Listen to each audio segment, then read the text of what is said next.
Have you ever stood next to a British person in the lift? Both of you staring at the floor. The only sound is someone awkwardly clearing their throat. Oh, so awkward. Yeah, that's British small talk. But what if I told you there's actually a secret structure to all of this? Because while it looks random, British small talk is a finely tuned dance. It's art and science with its own rules, rhythms, and wonderfully weird phrases. Today, I'm going to teach you how to join in. By the way, if you haven't met me before, my name is Teacher Tom, and I teach fresh, modern British English to people around the world who want to learn about the language and culture of the UK. Now, let me tell you a secret. This lesson isn't actually about small talk. It's about connection. Small talk is how we open the door. It's our way of saying, I see you, I'm here, let's have a moment. And it can potentially lead to much deeper bonds with the people we meet. And here in Britain, we do it in a very particular way. Now, where better to start than with greetings? Here are some of the classics. You alright? How's it going? Hey, how you doing? Hiya. How do? And they all just mean hello. Now, there's no need to respond with your life story. Just keep it simple. You alright? Alright, mate. How you doing? Yeah, all good, you? Hiya. Hiya. I guess just mirror the energy and bounce it back to them. By the way, I've got a free guide to British English small talk that you can get right now. It's full of bonus phrases and practice exercises. The link is in the description below, so go download it and enjoy. Okay, now you're into the conversation. What do you talk about? Well, some people say never mention 3 topics: politics, sex, and religion. And while I think that is a good rule of thumb in general, particularly with people that you're just meeting, it depends on the person. Now, there is one topic that is a safe place to start: the weather. As Kate Fox noted in her book, Watching the English, English weather speak is a form of code, evolved to help us overcome our social inhibitions and actually talk to each other. In other words, it's our way of saying, I'd like to talk to you. Would you like to talk to me? Perfect weather openers like this. Ooh, bit nippy, isn't it? This rain, eh?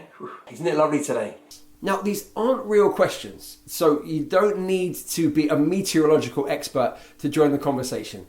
All you need to do, pretty much just agree with them. God, this rain, eh? I know, right?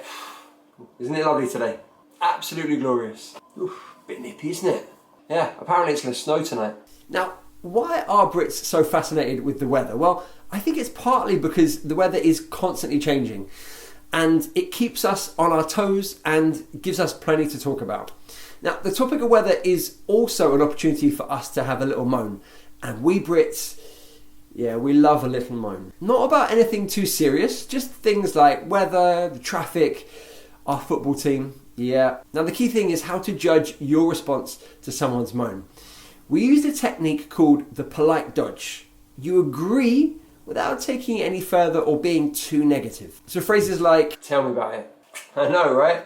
Typical. Absolutely typical. Oh well. See, they show the listener that you sympathise with their moaning, but you're keeping it nice and light. These train delays are a joke.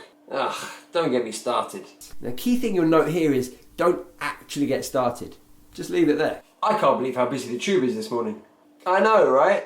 So what topics are safe to discuss? Well, small talk thrives on low stakes topics like TV, weekends, pets, local events, travel plans, stuff like that. Here are the kinds of questions that you might use to get the conversation going. Have you been up to much this weekend? Are you watching anything good at the moment? Have you guys got any trips planned soon? Did you see any of the Glastonbury coverage last weekend? Did you see the footy last night? Simple questions on safe topics to get the conversation rolling. And that's the key thing. Good conversations aren't static.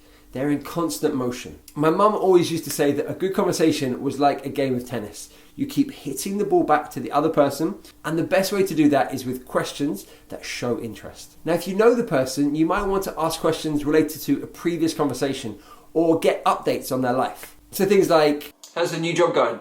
How's your daughter settling in at school? She all right? Hey, how's the new book coming along? Now, you could preface the question with a statement like, oh, the last time I saw you, and then go into the question. The last time I saw you, you were planning a trip to Iceland, right? How's that coming along? Now, if you don't have any history with them, you've just met them, you could ask more general questions about their habits and their interests. You could use simple structures like these. Do you eat out a lot? Do you see your family much?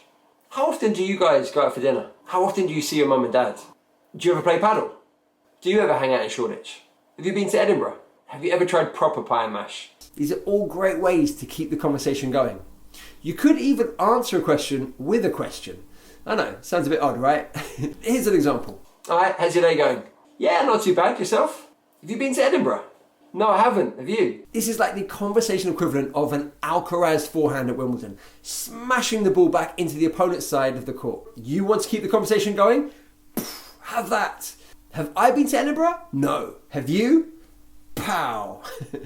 Brits also use reaction phrases to respond to the statement and then use a follow-up question. For example, yeah, I actually just enrolled on a Japanese course. Oh, that's cool. Nice, when do you start? A plumber just came round to fix our burst pipe. Ah, blimey, how did that happen? Equally, you could use echo questions to keep the conversation going. I play tennis 3 times a week. It's a present simple verb, play, so we need the present auxiliary do. So, do you? I saw the new James Bond film last week. That's a past tense, saw. So we need the past auxiliary did. So, did you? I can speak 4 languages. The auxiliary is can, so it would be can you. Have a go at replying to these. I run my own flower delivery business. Do you know what? I used to live in Argentina. Been playing piano for about 10 years.